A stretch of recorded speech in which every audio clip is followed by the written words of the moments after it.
Hey, how's it going, everybody, and welcome back to another episode of the Mindset Matters podcast. We've all experienced death, and it could mean literally or symbolically. Maybe a close family member or friend in your life passed, or you lost a job, went through a tough breakup, got cut from the team, you name it. Anything that was once a piece of your life and now isn't is a death. And it's okay to recognize how you feel about it. You should recognize how you feel about it. Whether it's sad, mad, frustrated, confused, or maybe a mix of everything. These are traumatic events that, if not taken care of properly, can lead you down a slippery slope. Say your identity is in those things, like, for me, 19 years of my life, my identity was in baseball. It was my personality, what I shaped my life around, what I dropped everything for. When I got injured, I felt like I lost myself. I felt all the emotions: angry, sad, frustrated, and confused. From my perspective, angry because I felt like I had been done wrong, sad because my sense of self worth was in the sport, frustrated because for the first time I realized I couldn't control every aspect of my life, and confused because I didn't know where to go from that point. I spent a year trying to fill that hole, trying to build up my identity and worth, trying to figure out what path to take, trying to find a light in the midst of the biggest storm that I'd ever been in. But I was trying to figure it out myself. I felt I was on my own, and now I understand that even though I was praying and reading my Bible and trying my best to reach out to God, I was still living and acting poorly, making bad decisions. It's no wonder I felt distant from God and that He didn't snap His fingers to fix my situation. You can't pray for an A on a test and study for a B. You can't pray for a faithful relationship and still live an unfaithful life. You can't pray for something and act less. Don't question God and His abilities when your actions don't match your prayers. More often than not, God doesn't change the situation. He uses the situation to change you. And through this, you gain understanding, you grow, and ultimately you grow closer to God. Maybe you're in a storm right now or one from the past came to mind.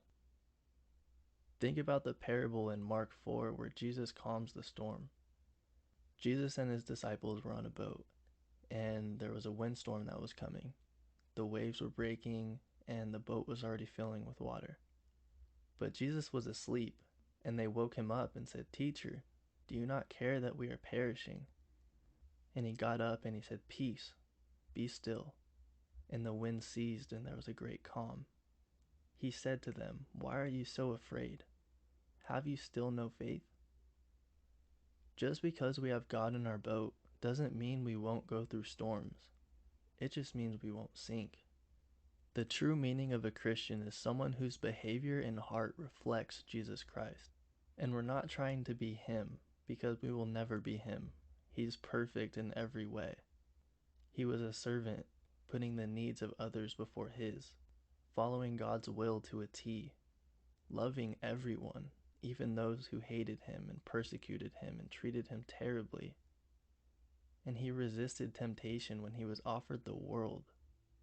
And the day before he was about to take the cross, he cried out to God because he didn't want to. He asked God if there was any other way. He knew the pain and suffering that his flesh would take. He didn't want to suffer. None of us do. But he chose to trust and to know that God's plan is so much bigger than our momentary afflictions. Our God is so much bigger. But when we're in the struggle and close to the situation, of course it seems bigger. Just like if you put a water bottle in front of your face, it's going to look bigger than the mountains that are 15 miles away. In John 8:12, Jesus himself says, "I am the light of the world. Whoever follows me will never walk in darkness, but will have the light of life." As followers of him, we need to try to be a light, as a moon reflects the sun. But if you're in a storm, it's dark. It's easy to fall into the darkness. One thought leads to another if you're not careful, and that's how the darkness wins. That's how the enemy wins. And from my understanding, that's why depression is such a pit that you feel glued to and stuck in.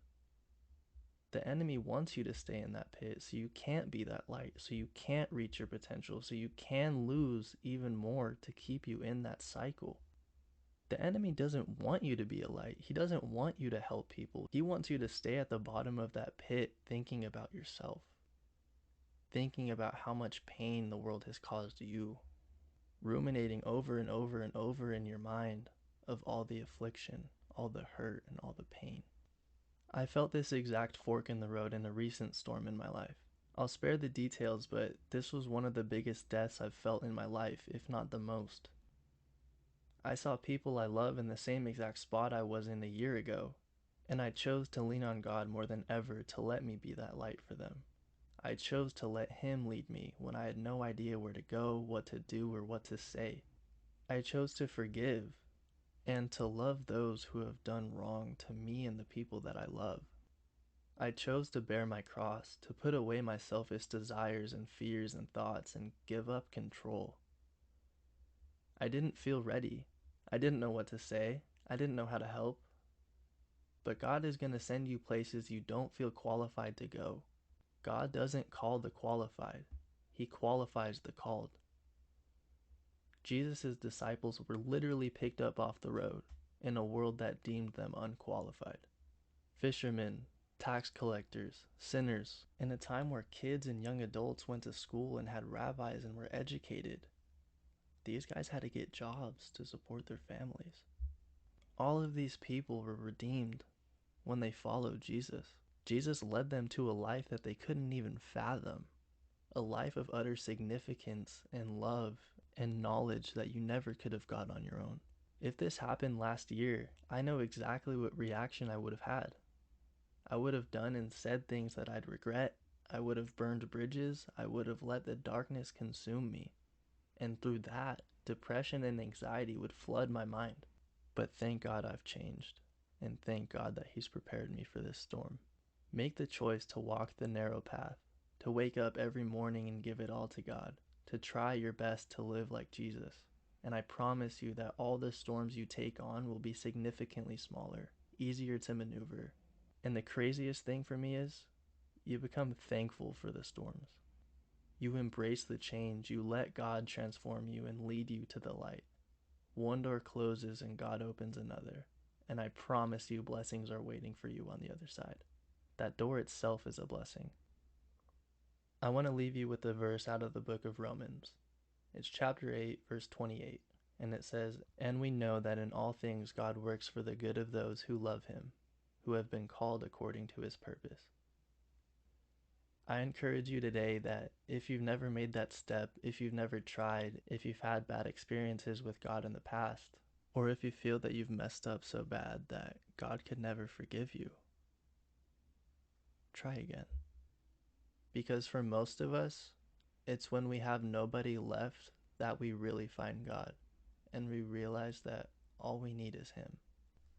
God has the power to restore every broken thing and turn good from evil. And He creates light from the darkness.